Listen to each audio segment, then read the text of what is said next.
Hello दोस्तों, welcome to my YouTube channel. Hope आप सब लोग अच्छे हों, बड़े अच्छे से अपनी स्टडी कर रहे होंगे।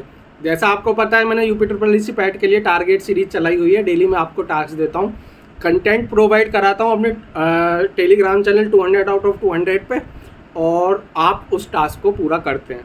टास्क में क्या होता है, मैं आपको टॉपिक बता देता हूँ कि ये आपको पढ़ना है, तो मैं उम्मीद कर रहा हूँ आप ईमानदारी से वो पढ़ रहे होंगे।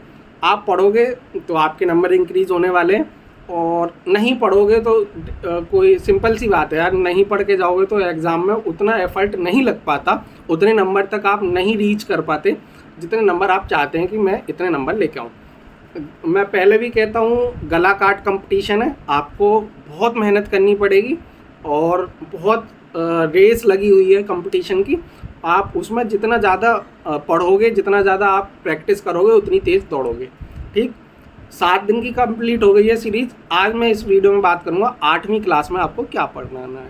ठीक है, मैंने करंट की पीडीएफ प्रोवाइड करा दी है, मार्च अप्रैल, फिर अगले में मई जून, और फिर जुलाई अगस्त, फिर सितंबर। 6-7 महीने की करंट पढ़ के जानी है। जब कहीं 10 में से 7-8 क्वेश्चन, 8-9 क्वेश्चन आपको बन पाएंगे बड़े आराम से। करंट के तो सीधे सीधे क्वेश्चन आते हैं। 8वीं क्लास में आपको पढ़ना है, हिस्ट्री को आगे बढ़ाते हैं। मराठा साम्राज्य आपको पढ़ना है। मराठा साम्राज्य में शिवाजी, इनका जो भी है, इन्होंने युद्ध लड़े और किसके साथ क्या संधि करी, ये सब आपको पढ़ना है अच्छे से। ठीक, और आगे बढ़ाता हूँ मैं उसमें पॉलिटी में आपको पढ़ना है विधानमंडल। विधानमंडल में विधानसभा, विधान परिषद, ये चीज़ें आपको पढ़नी है। राज्यपाल अगली क्लास में पढ़ते हैं, ठीक है ना। विधानमंडल में 2 चीज़ पढ़िएगा, विधानसभा, विधान परिषद। ये तो पता होना चाहिए कि विधानसभा कितनी है यूपी में, और विधान परिषद कितनी है, ठीक है ना। ये आपको सबको पता होना चाहिए। टोटल 1-2 स्टेट के और जो इम्पोर्टेंट हैं वो आपको पता होना चाहिए, ठीक है ना, कि किस स्टेट में कितनी विधानसभा की सीटें हैं। ये ज़्यादातर जो इम्पोर्टेंट स्टेट हैं बड़े बड़े, वो आपको पता होना चाहिए। लोकसभा की तो पता होना चाहिए, ठीक है ना। विधानसभा की इम्पोर्टेंट नहीं है, विधानसभा की तो यूपी की पता कर लोगे तो ठीक है, और उसमें लोकसभा की सीट पता होना चाहिए आपको, किस स्टेट में कितनी लोकसभा की सीटें हैं, ठीक है ना।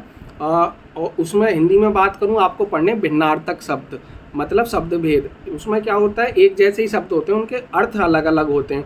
तो ये क्वेश्चन भी पैट में रेगुलर पूछा जा रहा है।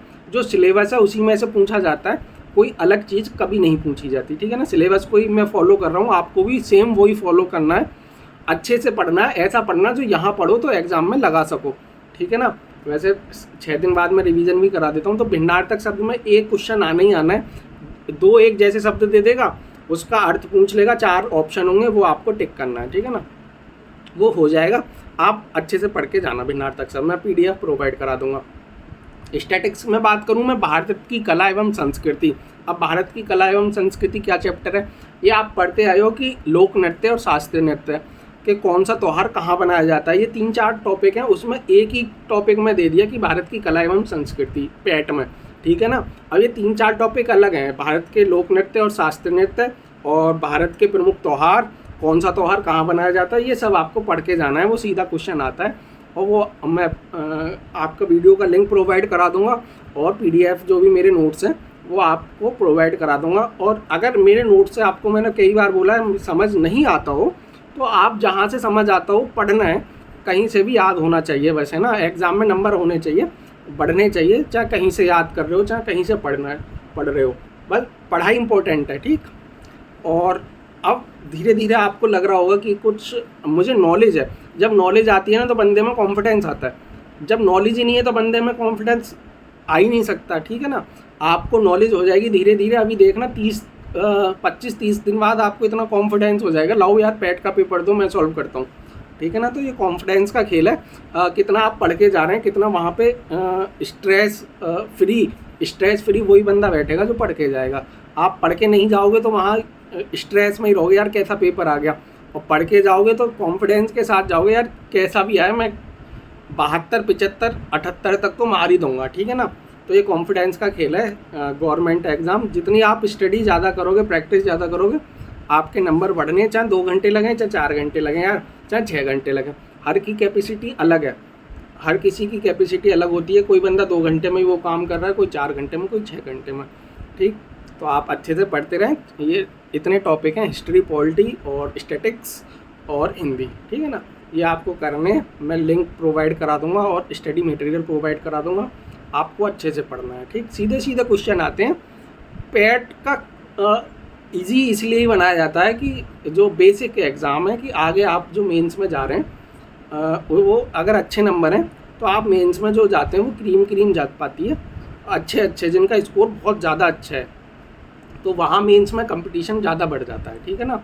आप यहाँ प्री में जितने अच्छे नंबर लाओगे वो मेंस में उतना ही आपका कॉन्फिडेंस बढ़ जाएगा, ठीक। और आज की वीडियो में इतना ही। अगले मिलता हूँ 9वीं क्लास में, आपको क्या करना है, कैसे पढ़ना है, कौन सा टॉपिक आगे बढ़ाते हैं फिर, है ना। धीरे धीरे मेरे हिसाब से ख़त्म होने वाला है हिंदी के सारे जितने टॉपिक आने वाले हैं आपके एग्ज़ाम में। हिस्ट्री भी ख़त्म होने वाली है लगभग जितने आपके टॉपिक आने वाले हैं, ठीक। तो पढ़ते रहो, साथ लगे रहो और कमेंट ज़रूर कर देना यार कि भैया मेरा टॉपिक ख़त्म हो गया, मेरा टास्क ख़त्म हो गया, अगले टास्क के लिए मैं रेडी हूँ। और tata bye bye, take care.